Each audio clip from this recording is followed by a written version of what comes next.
Hey, I'm absolutely delighted today to be joined by Warren Maidment. How you doing, Warren? Yeah, not too bad, thanks. Scott, yourself?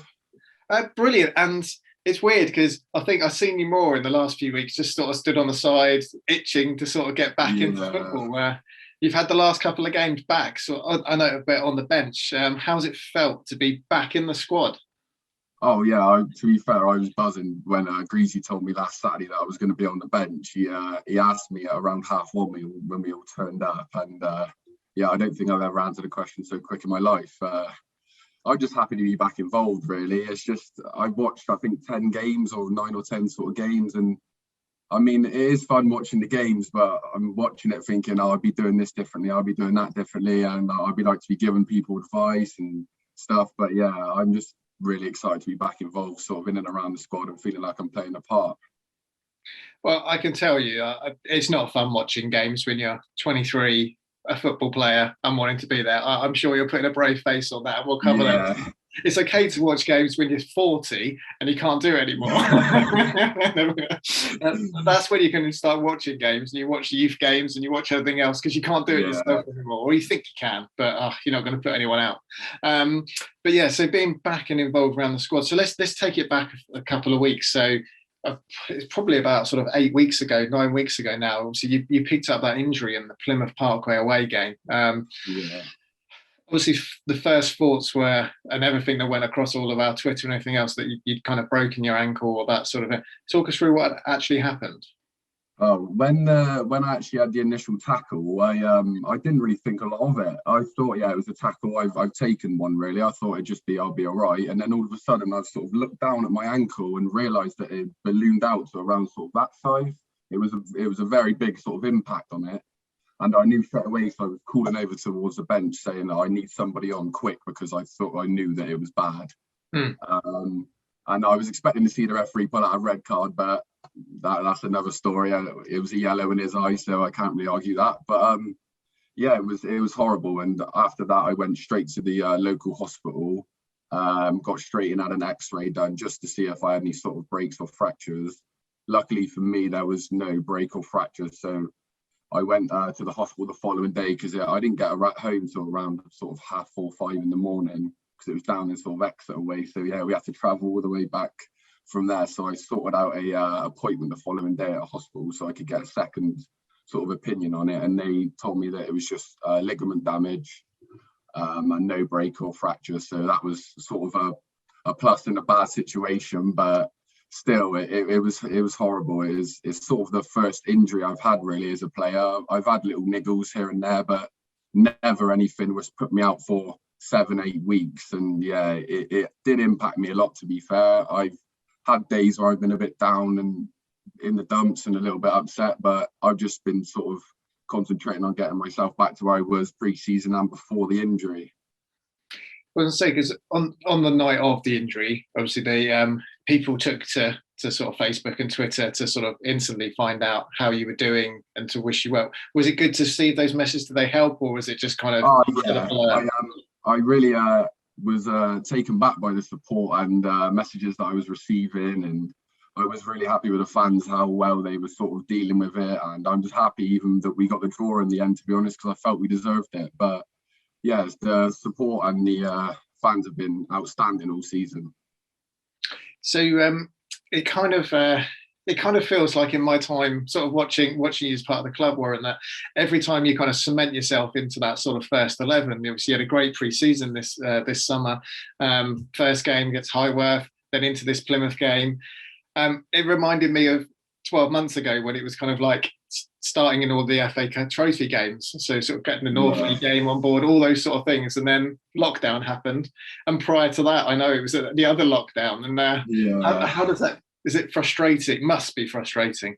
Yeah, it is very frustrating. It just seems like you said that as soon as I sort of cement my place in the team and I'm a big part in the team and starting every week, it's just some sort of hiccup comes along. I either get injured or, like you said, lockdown happens. It is just a roller coaster ride for me so far at Froome. But like I said, I'm just trying to sort of concentrate, getting my fitness back up, and just want to be starting again, really. Or I think Greasy said he wants to start building me up off the bench, sort of giving me 20, 30 minutes for the next sort of couple games, and then gradually build me up to be starting again. But it has seemed like a long journey ever since I came here. I've been struggling to sort of cement any sort of position in the team, but I'm just going to keep working and keeping my head down and trying to cement my team, place in the team.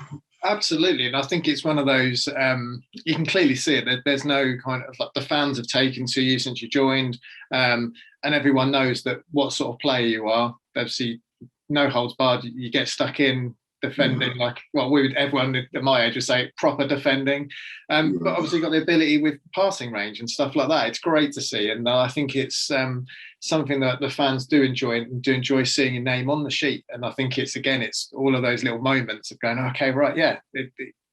I think Danny's one of the first people to stop people when they say, like with yourself and with Alex as well, when people say, oh, they're for the future, sort of thing like that. And he's very quick to stop those sort of comments or those things, because then he says, no, they're not. They're for now. They're right now. They're part of this squad. That the place is there for them to take. And it's really good to sort of see. And does he pass that sort of message on to you guys as well? You don't feel that it's... Oh yeah, he does definitely pass that on. He says to us whenever me or Alex come in, because normally the trouble with me and Alex is it always seems to be like me or him are rotating who's playing, which is fair enough, because I do understand we are younger and we have a lot more development to come through yet, so we are still sort of learning the game. But yeah, when we're in training and that, he says, look, if I give you a chance and you take it, I will stick to my word and I will keep playing you every week. So he is true to his word, Greavesy. If we do impress, he does seem to keep players in, like with Ollis. When he said to him, like, I'll give you a chance, and if you take it, then I'm not going to go against my word. I will stick to it. And yeah, he's done that. So we'll just see. Hopefully I can impress the next sort of few weeks and get back to it. I think you just need to keep your eyes on Boris, don't you, really? When he starts now looking at another winter lockdown, you think, oh, no. So you talked about briefly there. So on most of these interviews that we've done so far, we've talked about sort of your journey through football, and obviously you're a Melksham lad, and something where you've grew up. But if I'm right and got this right, stop me if I have, that you signed for Melksham when you were 4 and joined their youth teams. Yeah. So what was it like, sort of going up through that sort of youth journey all the way up into their first team? Oh, it was another roller coaster, really. I just sort of made my way through youth football as anyone does, sort of playing every Sunday, Saturday, whenever the games were. I think I got to around under 18s level, and I was playing Floodlight on a Thursday night, and I think Darren Perrin, who was manager at the time, was coming along watching a few games, and I think he was sort of monitoring me, thinking, oh yeah, this could be one for the future. I think I was about 15 or 16 at the time, and I first got involved with adult football when I was 16, playing for the 3rd team at Melksham A at the time. Mm-hmm. And I think I played half a season for them. And then he got in touch with the manager at that time saying, we really like him. We want to sort of bring him along on the bench and get him involved to see if he's ready. And I just made my way up through there, kind of sort of bypassed the reserve team, which I didn't really expect. I thought, just sort of like ladder in football, you make your way up gradually, sort of building your way up to the top. But yeah, I sort of bypassed that. And then, he started me for a game against Westbury in the Cup. I got sent off in my first ever start, which was a nightmare. Yeah, it was a horrible situation. That day I had a shower, got changed, and I went straight home. I didn't even want to speak to him after the game. I was really, really annoyed at myself. And then he got in touch with me and said, look, you're still 16. I understand that you're a bit reckless, you're not really sure when to go into a tackle, when to sort of stand back and be like, oh, you're going to have to sort of jockey him in. But yeah, I was a bit disappointed that day. And then ever since then, I think he was happy to see that I had that sort of fight in me, and I'm sort of an adult before I was an adult. I was sort of ready for it. And then I was coming off the bench, like in league games and that, and then he started me for a game. And then pretty much ever since then, I started every game until I left, really. Yeah, I turned into quite a fan favourite, to be honest. Yeah, and if I've got this right as well, you captain the side as well.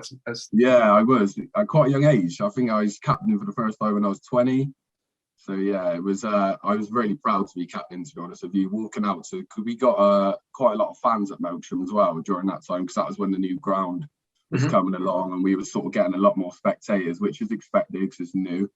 And I was just really, really, really excited to be captain. But yeah, So obviously then you've made a tricky transition over in terms of rivalries, shall we say. Yeah. I feel like it's, I don't know, again, I might be slightly wrong on this. I feel like it's a quite friendly, bantery rivalry between things rather than sort of like pure hatred. But we might get some comments after this and say, no, it's totally. But, so how was that sort of transition? Did the family stop speaking to you or anything like that? Oh yeah, my mum, she wasn't too happy about it. My mum really didn't want me to go to Frome because she's from Melksham all her life. She loves Melksham, but I said to her, look, as a player, for me, the only way I felt like I was going to develop is if I went and played for Frome, because at that point I think you just got relegated from the league above. So I thought, I had a conversation with Danny, and he said, look, what our plans is to basically bounce straight back up.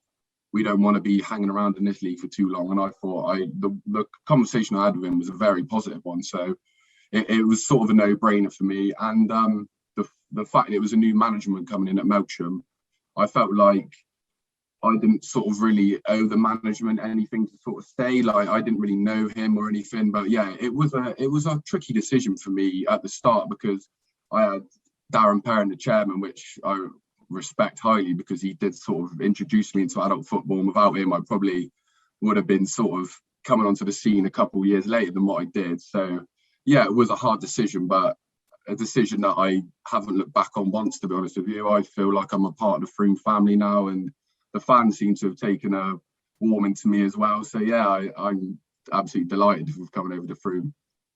Definitely, and I think that's testament as well, because I don't hear anyone really mention it. It actually might be a surprise to some of those people watching this video back.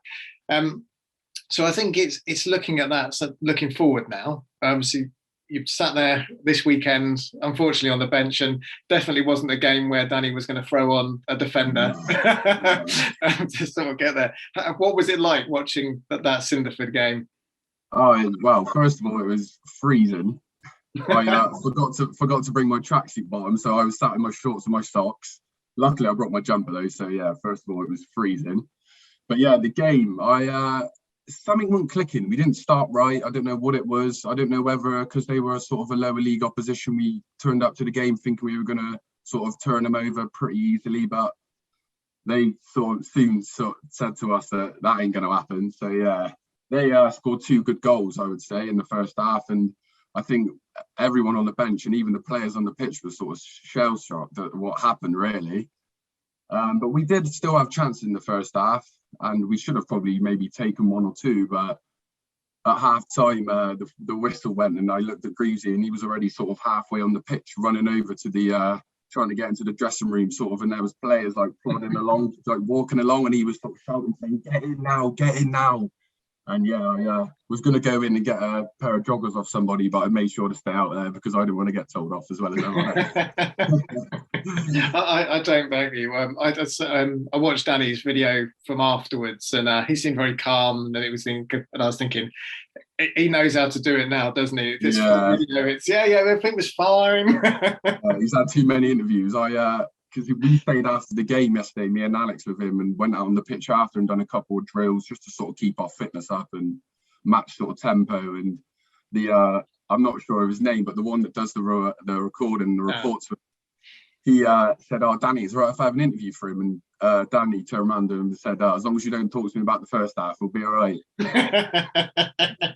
Oh, the thing is, I've got Dan well trained. He will ask about the first half, and he'll put Danny on the spot. We did I don't blame him. So obviously, like, we've been chatting over the past couple of weeks. We've spoken to Alex, we've spoken to Marcus just very recently, and obviously Marcus has found himself in a rich vein of scoring form. I know it's drifting now. It's 2 goals in 5 games. God, I can imagine it's only going to get worse. But is it now becoming something to talk about? Is Marcus lording it over the other 3 centre backs to say? Yeah. Well, the start of the season, Simo actually said to us, we were doing sort of practicing corner techniques and routines, and he said, "Look, our first contact on corners, we're sort of getting them every sort of time, but no one's finishing them." And then obviously Max has taken things into his own hands and sort of scoring enough goals for all of us. So yeah, we're kind of just sitting back and letting him take all the glory. But as long as one of us is scoring them, it's just keeping Simo off our back. So that's all that matters. I definitely. I think that's a very wise, very wise thing. So the season that's coming into the season now. Obviously, this is realistically, it's you starting again, almost like for a second time, having another pre-season. So you've got Paul coming up at obviously Winchester first, but then Paul coming up in the cup as well. You've missed a few of those sort of cup runs with sort of Bath City and stuff like that. That must have been a bit tricky as well in terms of sort of seeing what the side was going through. But are you setting yourself any kind of goals for the rest of the season or anything else that's looking at, or how are you approaching it? I'm sort of approaching it at the fact of I want to sort of get myself back to sort of being full fitness, and like I said earlier, sort of cementing my place back in that team, which I thought I'd done throughout the whole of pre-season. Really, I thought I was solid and looked really strong back there and really calm on the ball. But yeah, like you said, the injuries hindered me and it's pushed me back a little bit. But I'm a strong boy. I'll come back more positive, and I'm always going to be in and around the team anyway. I'll always be pushing Greasy to make a decision. So yeah, I've just got the goal set that I want to be playing again, really. Brilliant. And I think obviously you said sort of 20 minutes, 30 minutes or anything.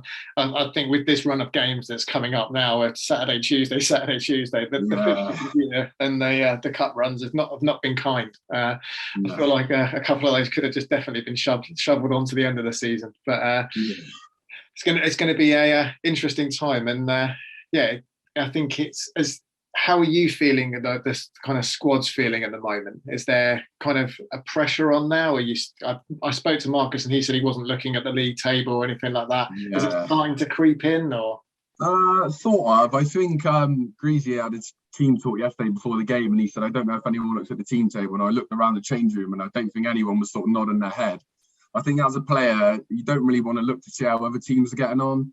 I think after the game, you sort of hear like Basher or Simo or someone say like, oh, Tottenham won today or Tottenham lost, or sort of we keep an eye on the sort of like around the top of the table. But yeah, we never sort of really look at the league or anything like that. But I think the players sort of just concentrate on the game that's in hand, really. We sort of take it game by game. Whoever comes at us, we sort of just try and beat. However we beat them, even if we go 2-0 down and come back and win 3-2.